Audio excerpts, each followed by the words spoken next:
What would you do after your neighbor weaponized the police against you?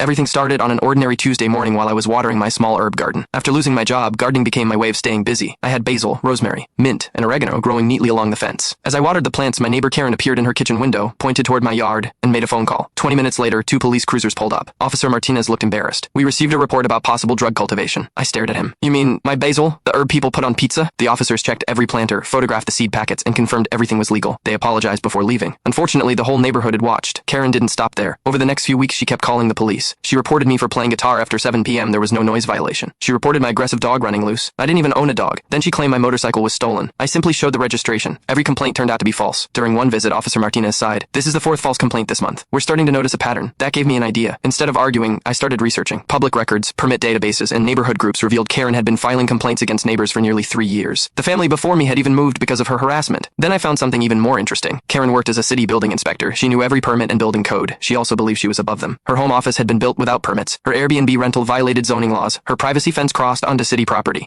Her driveway extended over the property line. Her swimming pool had no proper permits or required safety barriers. Even the electrical work had been done by her unlicensed brother-in-law. I gathered every document into one folder and made a few phone calls.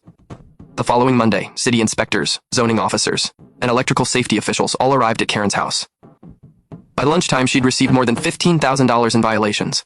Her illegal Airbnb was shut down immediately. That afternoon, she stormed into my yard waving the citations. "You did this!" she yelled. I looked up calmly. "Did what?" "You reported me!" I smiled. "You taught me that reporting suspicious activity was the responsible thing to do." Her face turned red. "This is harassment!" "No," I answered. "These are actual violations, unlike my basil garden." She stomped back home. About 20 minutes later, Officer Martinez knocked on my door again. He looked exhausted. "Karen says you're harassing her." "I reported legitimate code violations," I replied, exactly like she kept reporting my perfectly legal garden. She wanted to file another complaint. Instead, I handed the officer a folder documenting every false report she'd ever made against me. Dates, times, case numbers, officer names, everything. He flipped through the pages and quietly said, "This is incredibly thorough." 2 weeks later, Karen received a formal warning for repeatedly filing false police reports. Her Airbnb remained closed, and the pool required expensive repairs before it could legally be used. Since then, she hasn't called the police on anyone.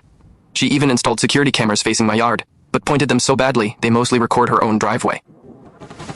Meanwhile, my garden keeps growing. I've added tomatoes, peppers, and even a small greenhouse. And every time I pick fresh basil, I remember that sometimes the best revenge is simply letting the truth do all the work.